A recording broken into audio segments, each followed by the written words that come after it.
Hello friends and welcome back to Motor Refined. मैं हूं आपका होस्ट और दोस्त अरिंदम घोष और फाइनली मैं आप लोगों के लिए लेकर हाजिर हूं ride review of 2024 Hero Xtreme 160R 4V model now with dual channel ABS. जी हां दोस्तों, राइड के बारे में तो बात करेंगे ही, साथ ही फीचर स्पेसिफिकेशन, प्राइस, माइलेज के बारे में भी बात करेंगे, सो दैट वीडियो के एंड तक आप लोगों के पास एक क्रिस्टल क्लियर आइडिया होना चाहिए चलने में बाइक कैसी है, चेंज यहाँ पर क्या क्या हुई है। इनफैक्ट अगर आप इसको कंपटीशन के साथ कंपेयर करते हैं, जैसे कि N160 हो गई या फिर अपाचे 160 जिसके पास किंग ऑफ द सेगमेंट का खिताब है, क्या ये bike king of the segment का खिताब अपने पास ला सकती है, कितनी ज़्यादा केपेबल है ये बाइक, सबके बारे में इन डिटेल आपके साथ इस वीडियो के दौरान मैं यहाँ पर एक डिस्कशन करने वाला हूँ। और very special thanks to GP auto centre for providing me this bike, so that मैं आप लोगों तक ये रिव्यू पहुँचा सकूँ। अगर आप लोग वेस्ट बंगाल के कृष्णनगर या आसपास के एरिया में रहते हैं, कोई भी आप यहाँ पर हीरो या हार्ले की प्रोडक्ट खरीदना चाहते हैं, शोरूम को कॉन्टैक्ट बिल्कुल कर सकते हैं। डिटेल्स ऑलरेडी आप लोगों ने अपने स्क्रीन पर देख ली है। तो चलिए दोस्तों, टाइम वेस्ट किए बिना शुरू करते हैं। दोस्तों वॉक अराउंड से शुरुआत करते हैं। सबसे पहले मैं आप लोगों को जो प्राइस उसके बारे में बता दूं। पहले ये बाइक आप लोगों को 1,68,000 तक के आसपास में ऑन रोड देखने को मिला करता था, लेकिन अभी अगर आप लोग देख रहे हैं 1,70,402 रुपीज में ये आप लोग को ऑन रोड देखने को मिल रही है।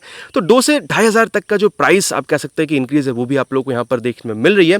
और अब जो चेंज हुई है 6 से 7 बड़ी, उसके बारे में बात करते हैं। सबसे पहला तो चेंज ये मिलेगा, पहले सिर्फ सिंगल चैनल एबीएस के साथ आती थी, अभी आप लोग को रियर टायर में भी जो एबीएस है ये भी आप लोगों को देखने में मिल रही है, जो कि सबसे बड़ी कमी थी इस बाइक में, वो भी कंपनी ने अभी यहाँ पर पूरी कर दी है। देन अगर आप लोग इसकी सेकंड अपडेट की ओर चलते हैं, तो ऐसा कहा जा रहा है कि ब्राइटनेस जो है यहाँ पर हेडलैम्प की, उसको भी अभी यहाँ पर बढ़ा दिया गया है। और साथ ही इमरजेंसी स्टॉप सिग्नल को भी यहाँ पर इंट्रोड्यूस करा गया है। जब आप पैनिक ब्रेकिंग कर रहे होते हैं, स्पीड पर हैं आप, पैनिक ब्रेकिंग कर रहे हैं, तो यहाँ पर चारों यहाँ पर जो ब्लिंकर है फ्रंट में या फिर रियर में, जो 2 ब्लिंकर है वो एक साथ जलनी स्टार्ट हो जाती है, ताकि रियर में आपके जो आ रहे हैं, पीछे आपके जो आ रहे हैं, उनको पता चल सके कि आप पैनिक ब्रेकिंग कर रहे हैं।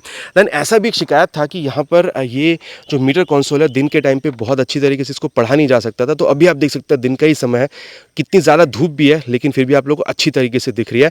चलाते वक्त आगे इसके बारे में और बात करेंगे, लेकिन हाँ, यहाँ पर इसकी भी जो ब्राइटनेस है, ऐसा कहा जा रहा है कि इसको इंक्रीज़ करा गया है। देन अगर आप लोग देख रहे हैं, तो ये सीट है, काफ़ी ज़्यादा लोगों का ये मानना था कि नॉर्मल सीट आनी चाहिए, स्प्लिट सीट को हटाकर, तो देखिए कंपनी ने ये भी यहाँ पर अभी ला दिया है। चलाते वक्त इसके बारे में और बात करेंगे, लेकिन हाँ, अगर आप लोगों को वो स्पोर्टी सीट या फिर स्प्लिट सीट ही पसंद है, तो एज एन एक्सेसरी उसको भी आप यहाँ पर इंस्टॉल करवा सकते हैं। साथ ही अगर आप लोग यहाँ पर इस सीट काउल देख रहे हैं, तो ये भी अभी कंपनी ने यहाँ पर इसको चेंज कर दिया है। देन अगर आप लोग देख रहे हैं, तो यहाँ पर ये जो टेल लैंप है, इसको भी कंपनी ने चेंज कर दिया। और जब आप फ्रंट या फिर रियर ब्रेक इस्तेमाल कर रहे हो, तो तभी यहाँ पर ये बीच में ये जो टेल लैंप आप देख पा रहे हैं, ये तभी आप इसको इल्यूमिनेट कर सकते हैं। तो जो चेंज है इसके बारे में मैंने आप लोगों को यहाँ पर बता दिया है। अब यहाँ पर इसकी जो की है उसको ऑफ करते हैं, एंड देन यहाँ पर ओवरऑल मिल क्या रहा है एक बार मैं आप लोग को वही बता दूँ। देन हम लोग इसकी यहाँ पर राइड पर चलेंगे।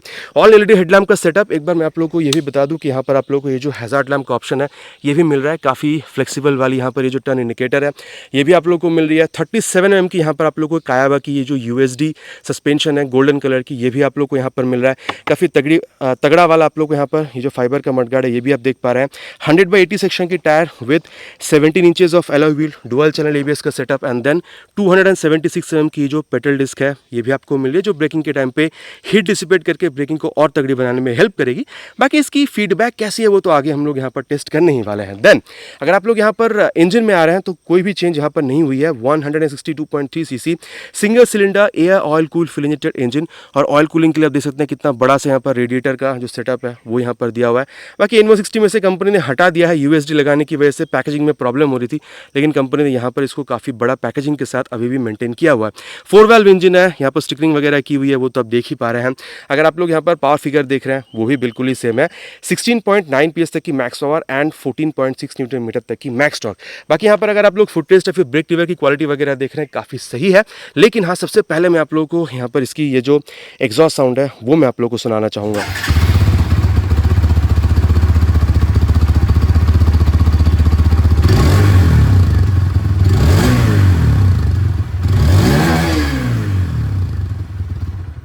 तो ये दोस्तों एग्जॉस्ट साउंड आप लोगों ने सुन लिया। बाकी इंजन में कोई चेंज नहीं हुई है, मुझे नहीं लगता कि आवाज़ में भी कोई चेंज हुई है। बाकी आप लोगों को लगी कैसी, नीचे कमेंट में लिखकर बताना प्लीज़ नहीं भूलिएगा। एंड देन अगर आप लोग इसकी रियर सेक्शन में आते हैं, तो 130/70 सेक्शन की टायर आप लोग को मिल रही है with 17 inches of alloy wheel, and खास बात यह कि रेडियल टायर आप लोग को मिलती है। और साथ ही अगर आप लोग ब्रेकिंग देख रहे हैं, तो 220 mm की ये जो पेडल डिस्क है अभी आप लोग को एबीएस के साथ मिल रही है, और 7 स्टेप एडजस्टेबल मोनोशॉक सस्पेंशन भी आप लोगों को यहाँ पर देखने में मिल जाएगा। अगर आप लोग लेफ्ट पोर्शन देख रहे हैं, sari guard, main stand, side stand, in cut off sensor, box extension, swing arm, open chain system, सब कुछ आप लोगों को मिल जाएगा with 5 speed gear box. Seat के बारे में आगे चलते हुए बात करेंगे, लेकिन हाँ, करीबन 795 mm तक की सीट हाइट है और 5'2" से 3 तक की हाइट एनफ होगी अगर आप लोग इस यहाँ पर सीट को मैनेज करना चाहते हैं। बाकी हाँ, काफ़ी तगड़ी वाली यहाँ पर ये जो ग्रैब हैंडल है वो भी कंपनी ने यहाँ पर प्रोवाइड ऑलरेडी कर रखी है।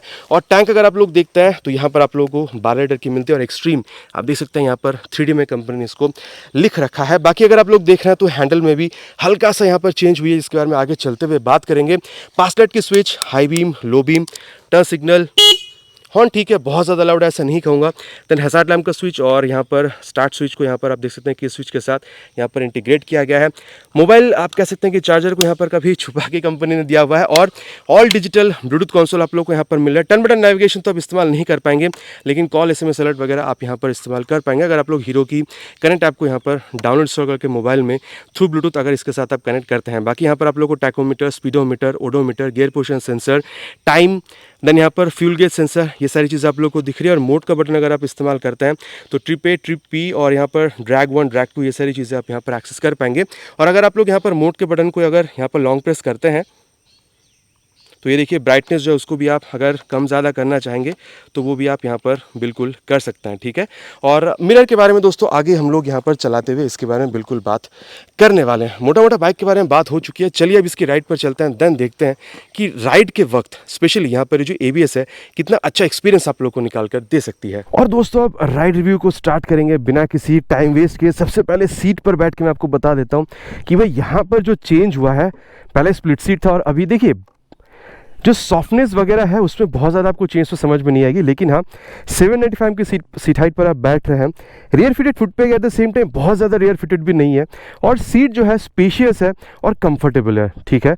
और N160 वगैरह में क्या होता है ना, पल्सर के आपको बहुत ज़्यादा झुकना होता है, लेकिन यहाँ पर आपको बहुत ज़्यादा झुकना भी नहीं है, तो वो मतलब तो हल्का सा तो झुक रहे हैं, लेकिन N160 के मुकाबले उतनी भी आप नहीं झुक रहे हैं। तो थोड़ा सा वो जो कंफर्टेबल राइडर पोजीशन है वो भी आप लोग को यहाँ पर बिल्कुल मिल रहा है, ठीक है।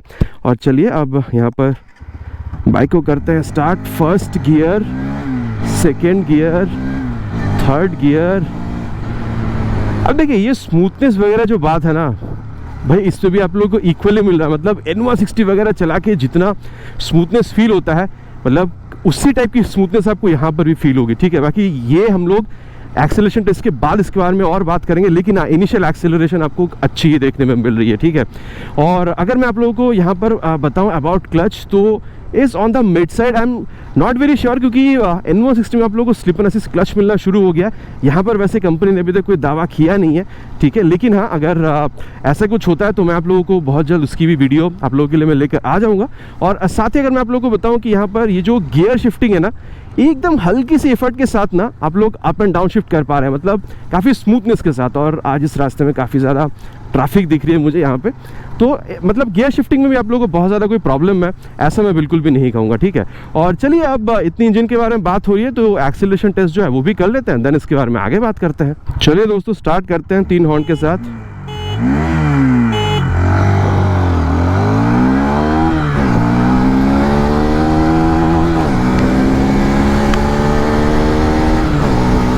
जीरो टू 60 आप लोगों ने देख लिया है।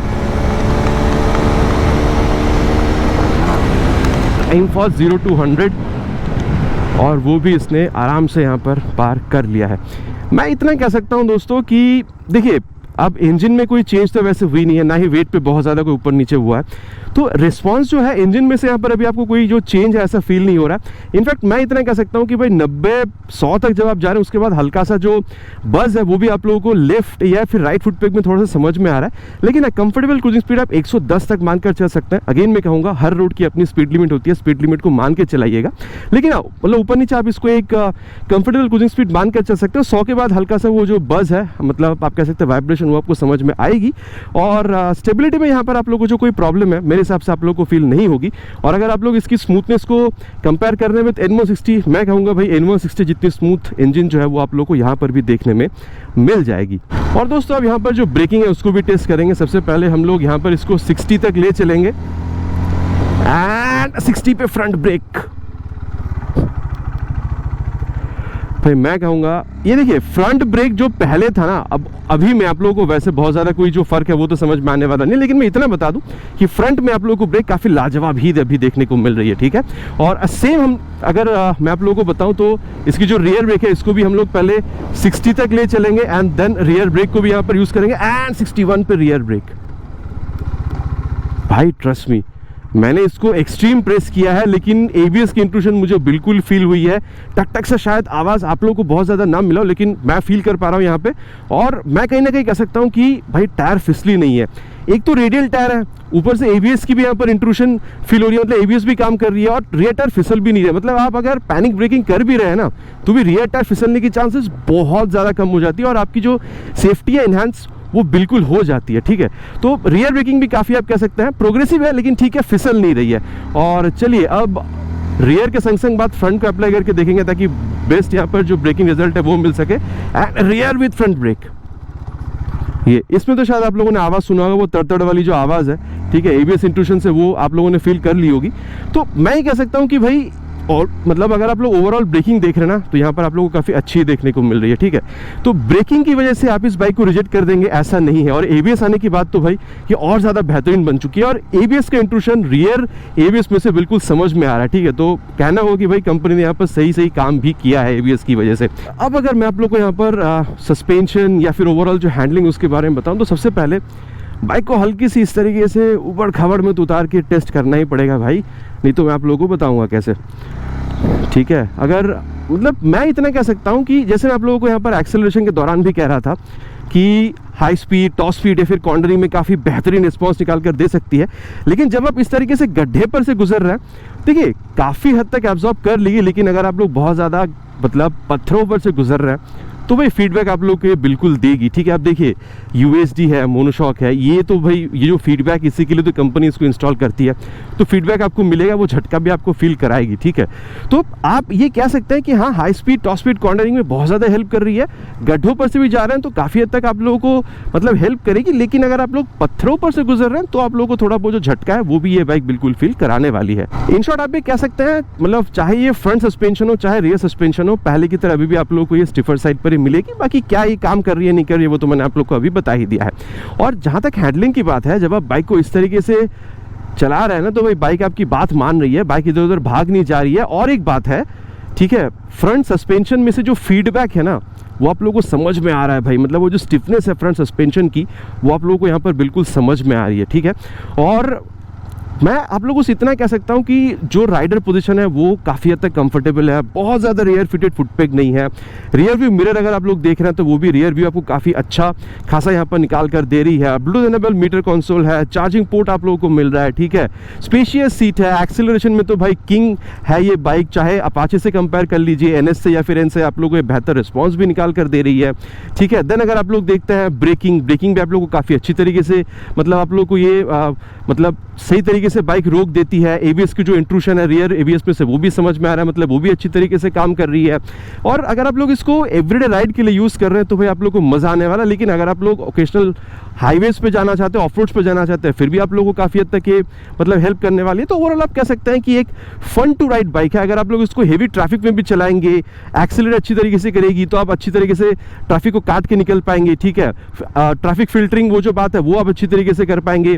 या फिर अगर आप लोग यहाँ पर आप कह सकते हैं कि यू टर्न वगैरह लेना है वो भी आप काफ़ी अच्छी तरीके से कर सकते हैं इस बाइक के साथ। तो ओवरऑल एक फन टू राइड बाइक है, मैं इतना आप लोगों से कह सकता हूँ। बाइक के बारे में मैंने आप लोगों को मोटा मोटा यहाँ पर बता दिया है। चलिए अब चलते हैं कंक्लूजन पे, देन बात करते हैं इसके बारे में। और दोस्तों अब सत्यवचन की घड़ी बाइक खरीदना आप लोगों के लिए कितना सही होगा इसके बारे में बात करते हैं। देखिए कई सारी चेंज यहाँ पर आप लोगों को भी कंपनी ऑफर कर रही है, लेकिन दो सबसे इफेक्टिव चेंज जो मुझे यहाँ पर फील हुआ है वो है इसकी सीट, जो आपकी राइड कंफर्ट को और ज़्यादा बढ़ा रही है। फिर अगर आप फैमिली ओरिएंटेड पर्सन है, फैमिली के साथ राइड करने में आप लोग को और ज़्यादा आसानी होगी अभी। और देखिए ब्रेकिंग पहले भी इसकी काफ़ी बढ़िया थी, लेकिन एक डर हुआ करता था कि पैनिक ब्रेकिंग के टाइम पे शायद ये जो रियर टायर है वो स्लिप कर जाए। वो डर भी अभी आपको नहीं होनी चाहिए, क्योंकि मैंने आप लोगों को टेस्ट करके भी बाकायदा बता दिया है कि जब आप इसको एक्सट्रीम भी प्रेस कर रहे हैं ना रियर ब्रेक को, तब भी रियर टायर जो है वो स्लिप नहीं कर रही है। तो डुअल चैनल एबीएस की वजह से एक्सीडेंट होगी अगर आप लोग पैनिक ब्रेकिंग कर रहे हैं टायर स्लिप कर जाएगी, ऐसा आप लोगों को डर नहीं होना चाहिए, ठीक है। तो ये तो कंपनी ने यहाँ पर सॉर्ट आउट कर दिया है। अब अगर आप लोग कंपैरिजन में देख रहे हैं, देखिए N160 हो या फिर अपाचे 164 भी हो,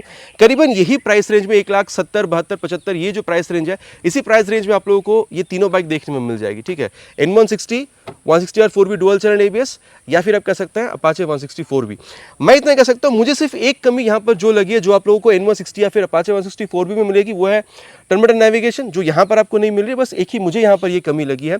इनफैक्ट मैं आप लोगों को इतना कह सकता हूँ कि देखिए N160 भी काफ़ी बढ़िया बाइक है, लेकिन वहाँ से ऑयल कूलिंग हट चुकी है, ठीक है। लेकिन अगर आप लोग को N160 की हैंडलिंग सही लग रही है, लुक अच्छा लग रहा है, माइलेज वहाँ पर भी 40-45 किलोमीटर तक की आपको मिल जाएगी, इन सारी चीज़ों की अगर आप लोगों को चाहत थी भी डुअल चैनल ABS, बाकी टायर्स वगैरह की सेटअप वहाँ पर भी सेम है, लेकिन वहाँ पर रेडियल टायर नहीं है, ठीक है। तो इन सारी चीज़ों के लिए आप N160 भी खरीद सकते हैं, नो डाउट। प्राइस मैंने ऑलरेडी बताया कि सेम ही आप लोगों को देखने को मिलेगी, लेकिन अपाचे 164 भी, जिसको किंग ऑफ द सेगमेंट का खिताब मिला हुआ है, मैं इतना आप लोगों से कह सकता हूँ, देखिए वहाँ पर आप लोगों को मतलब पहले एक्सेलरेशन अच्छा मिला करता था, ठीक है, ब्रेकिंग भी आप लोगों को ठीक ठाक मिल जाती थी, लेकिन अभी अगर आप लोग यहाँ पर आ रहे हैं ना, ठीक है, यहाँ पर देखिए एक्सेलरेशन आपको फास्टेस्ट मिलेगी, कोई भी आप 160cc सेगमेंट की बाइक ले लीजिए। देन ब्रेकिंग में पहले लैग करती थी, अभी कंपनी ने ब्रेकिंग भी यहाँ पर कंप्लीट कर दिया है। सिटिंग कंफर्ट जो है वो भी कंपनी ने बढ़ा दिया है, काफ़ी ज़्यादा स्पोर्टी लुक भी ला दिया है, ठीक है। मेरे हिसाब से अगर मैं आप लोगों को बताऊँ ना, अगर आप लोग इस कंपनी पे भरोसा कर रहे हैं और अगर यहाँ पर ये बाइक, ये जो इंजन है, अगर ये लॉन्जिविटी सही से दे देती है ना, मेरे ख्याल से ये जो किंग ऑफ द सेगमेंट का खिताब जो अपाचे 164V को मिला हुआ है ना, धीरे धीरे इस बाइक के पास भी खिताब आ सकता है, क्योंकि अभी ये feature, mileage, price, looks, performance, dual channel ABS, सब कुछ आप लोगों को मिला जुला के काफ़ी बढ़िया ही ये एक ऑफरिंग कंपनी आप लोगों को प्रोवाइड कर रही है। बाकी दोस्तों ये था मेरा एक छोटा सा ride review about all new 2024 Hero extreme 160R4V now with dual channel ABS। बाकी मैंने अपना राय आप लोगों को बताया है, आप लोग बिल्कुल नीचे कमेंट में लिखकर बताइएगा आप लोगों को क्या लगता है, आप लोग कौन सा बाइक खरीदना ज़्यादा पसंद करेंगे, Pulsar NS 160, N160, Apache 164V, या फिर यहाँ पर all new extreme 160R4V dual channel ABS। आशा करता हूँ वीडियो आप लोगों को पसंद आई होगी। आपको पता है पसंद आया तो क्या करना है, भाई को मोटिवेट करने के लिए वीडियो में एक लाइक, और अगर आप चैनल पर नए हैं तो सब्सक्राइब करके बेल बटन को ऑल पे क्लिक करना प्लीज़ नहीं भूलेगा। बहुत जल्द मिलेंगे इसी तरीके के एक नए वीडियो में एक नए बाइक स्कूटर के साथ। Till then ride safe and जय हिंद।